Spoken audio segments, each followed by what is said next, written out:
1, 2, 3, 4, 5, 6. Okay. Okay, okay. Okay, tungkol doon sa, sa terra firma.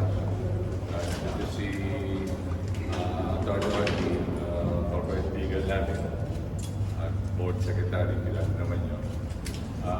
One, regarding dun sa terra firma, Walentes negotiation, nag-back down. So, hindi na materialize yung deal ng dalawa.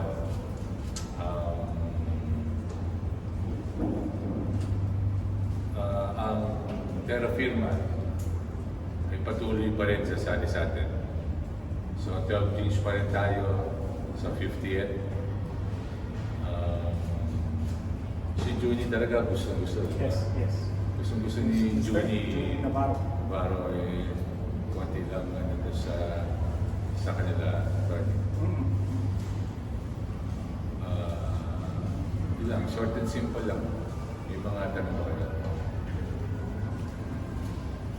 Wala na. Maraming. Meron akong mangyayari sa mga players.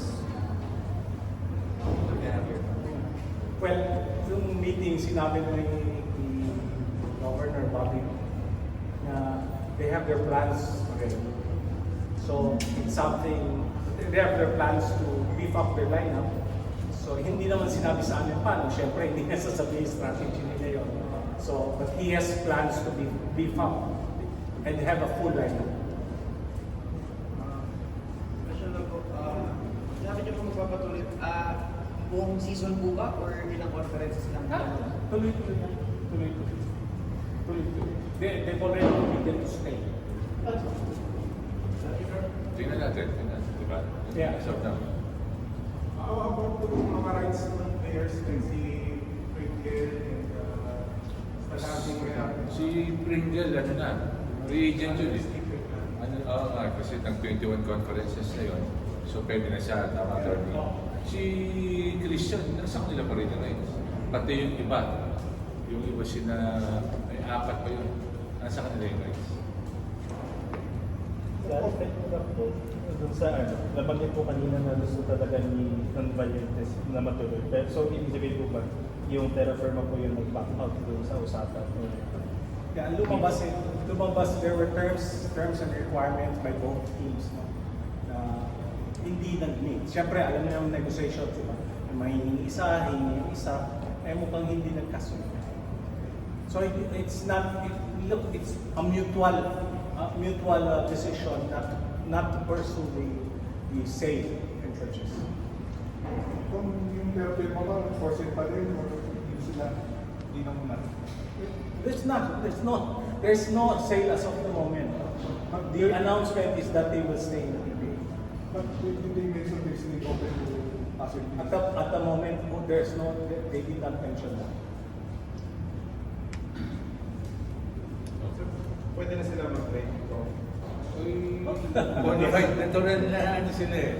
Team, di ba? As a regular team, yes. So mga relax na kayo pala wala for the meantime. Yung hindi sila pwedeng mag-trade na. Oo, kasi hindi naman ano.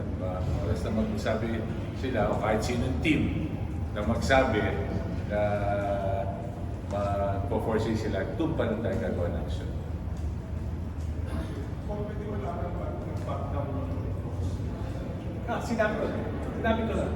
There are separate different requirements and terms asked by both parties which they could not agree on. So hindi lang nagkasundo yung dalawang, yung prospective purchaser and prospective seller.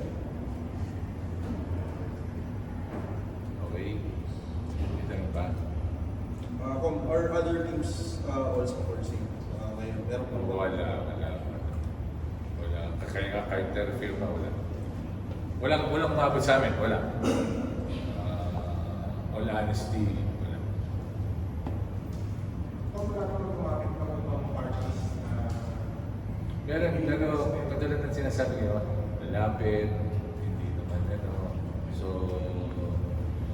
may mga nagbigay sa kanila siya na gusto sumali na international teams. So tingnan din natin, hindi ko din masasabi, pero nagbigay na ng letter of intent. Tingnan natin, kaya kung magkakasundo naman tayo, magkakasundo kami, eh baka sakali meron tayo guest team. May mga players na pero wala pa silang totoo si Pringle na ba meron pa mga May nakakontrata pa yata sa 7. They're about 7.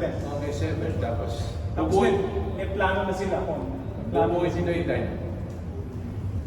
mga coach. Meron pa Hindi ko alam. Hindi namin pinag-usapan. Siguro si Love Bobby na lang yun. Hindi nasabi niya. Okay? Maraming salamat. Thank you, thank you.